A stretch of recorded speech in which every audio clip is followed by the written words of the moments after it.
जी, निकुंज को भी शामिल करते हैं अपने डिस्कशन में। गुड मॉर्निंग निकुंज। एकदम रिफ्रेश सब लोग लौट के आए हैं एक छोटी सी छुट्टी ईद और अक्षय तृतीया की। सो स्क्रीन भी काफ़ी रिफ्रेश लग रहा है, 100 पॉइंट SGX निफ्टी।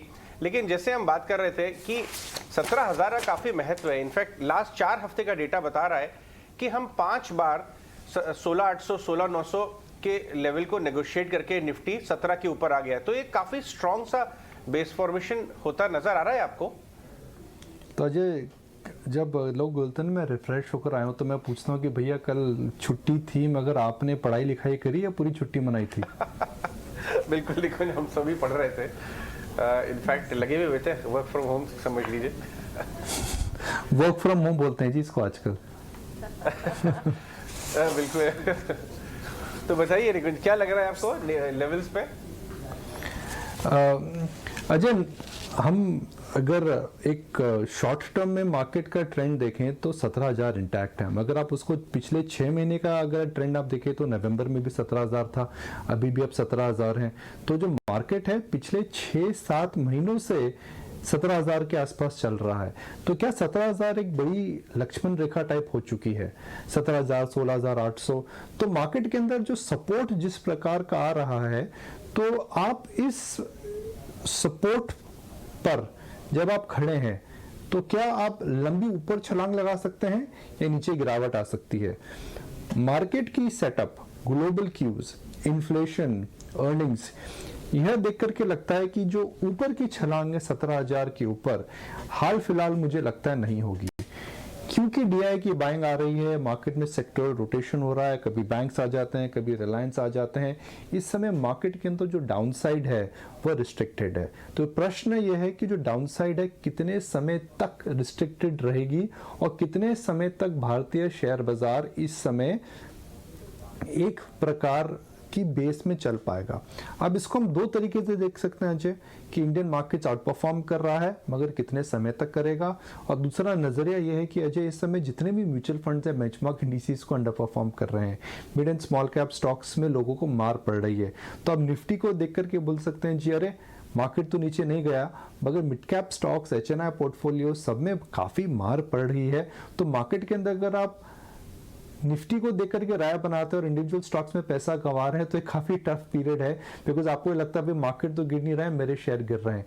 तो इस असमंजस का माहौल इस समय बना हुआ है अजय, और इस असमंजस के माहौल के अंदर अब टेस्टिंग होगी म्यूचुअल फंड्स की कि वो बेंचमार्क इंडिसेस को कैसे बीट करेंगे। पिछले 1 साल का रिटर्न बहुत बढ़िया रिटर्न नहीं है, SIP फ्लोज आ रहे हैं। तो I think we are reaching that point Ajay, जहां पर अब म्यूचुअल फंड्स को जो इजी मनी था वह बन चुका है, अब उन्हें हार्डवर्क करना पड़ेगा। निकुंज, गुड मॉर्निंग। अर्निंग्स की भी आपने बात की और लगातार कल ऑफ कोर्स बाजार बंद थे, भारतीय बाजार, लेकिन अर्निंग्स तो आती रही और इनफैक्ट गोदरेज प्रॉपर्टीज काफी positive set of numbers, Titan के नंबर्स भी आते हुए दिखे और आज भी अर्निंग्स पर फोकस है, कोटक बैंक जैसी कंपनियों के नतीजों का इंतजार है। कैसे देख रहे हैं अर्निंग्स रिसेंट जो आ रही है उन्हें? देखिए, सबसे बड़ा नतीजा तो टाटा स्टील है, और अब टाटा स्टील और TCS की प्रॉफिट की अगर बात करें तो एक IT कंपनी और एक स्टील कंपनी, दोनों के प्रॉफिट जो आए हैं FY22 को लेकर के आसपास हैं। मैंने कभी कल्पना भी नहीं करी थी कि टाटा स्टील और TCS के प्रॉफिट आसपास भी आएंगे। तो टाटा स्टील और TCS देखिए किस प्रकार का प्रॉफिट आया उसके अंदर। एक बात तो तय है कि FY23 जो रहेगा, जो करंट वित्त वर्ष है, फाइनेंशियल ईयर है, वह कमोडिटीज के लिए अच्छा साल रहेगा, और हो सकता है इतना बम्पर साल नहीं हो। मगर टाटा स्टील की जो पोजीशनिंग है बड़ी इंटरेस्टिंग है जी। इसका यूरोप में बिजनेस है जो कि आत्मनिर्भर हो चुका है। इंडिया बिजनेस, वहाँ पर इनको काफ़ी एडवांटेज हैं, और रशिया का स्टील जो मार्केट में आता था, जो दुनिया का सबसे बड़ा कॉस्ट, जिसकी कॉस्ट ऑफ प्रोडक्शन दुनिया में सबसे कम है, वह आ नहीं रहा है। चाइना एक्सपोर्ट कर नहीं रहा है। तो मुझे लगता है कि जो स्टील का साइकिल है ये गर्म ही रहेगा, नरम नहीं रहेगा।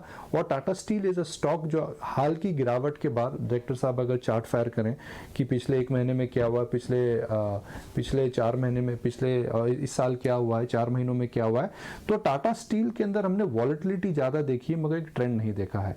मुझे लगता है that steel and especially Tata steel stock like Tata steel is a buy on every decline. Fundamentally stock में पोटेंशियल है कि FY23 में वो आउट परफॉर्म करे, और इस समय जो माहौल बन रहा है स्टील का, मुझे नहीं लगता है कि भारी गिरावट आएगी। देखिए टाटा स्टील का शेयर है पिछले 1 महीने में 1 महीने गिरा है। 4 महीने का चार्ट आप देखें तो टाटा स्टील के अंदर कोई खासा पैसा नहीं बना है, 10% ज़्यादा नहीं है कमोडिटी के अंदर। तो मुझे लगता है कि इस शेयर के अंदर नज़र रखनी चाहिए।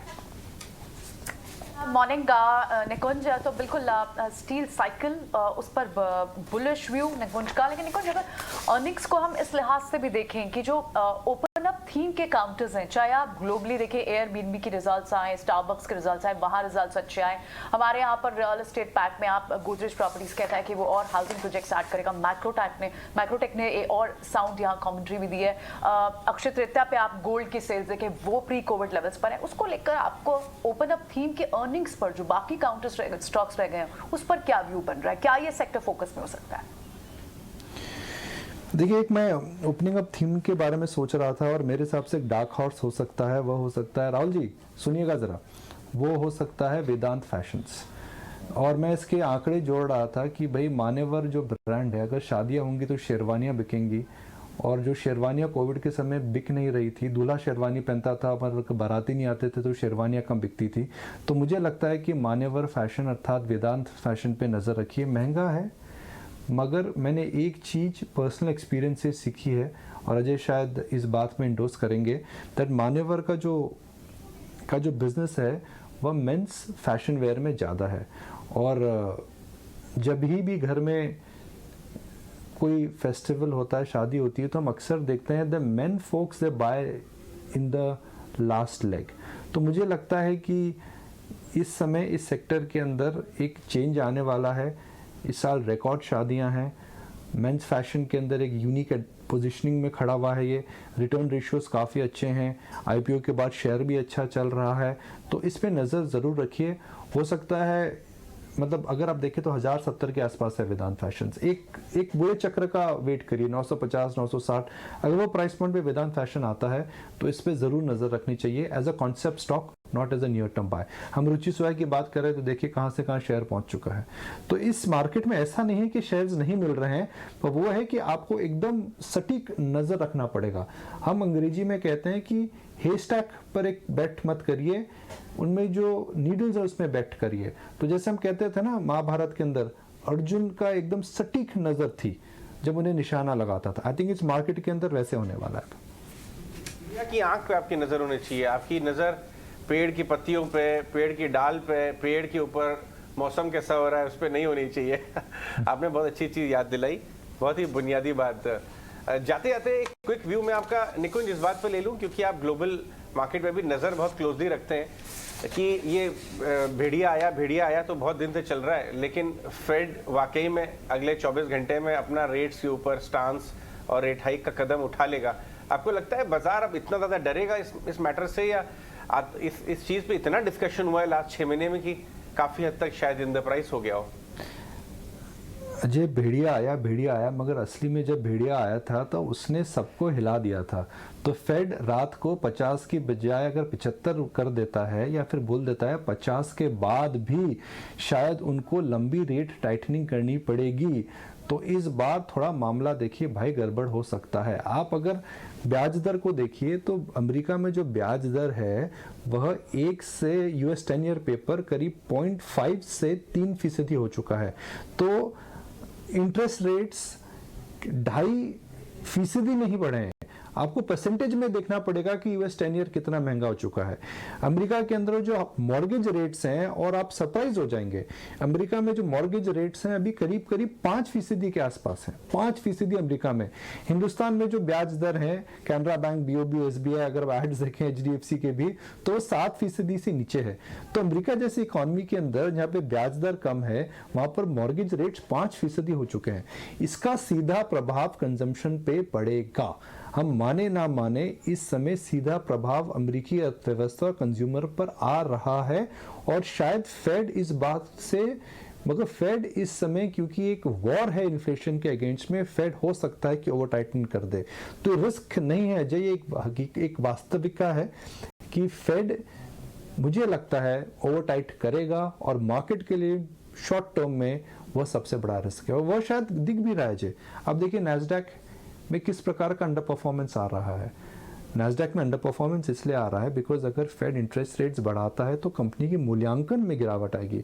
आप भारत में भी देखिए तो जो महंगे शेयर्स हैं वह नीचे जा रहे हैं। So as a trade Ajay मैं ये बोलूँगा कि एक्सपेंसिव पी स्टॉक्स को इस समय अवॉइड करिए।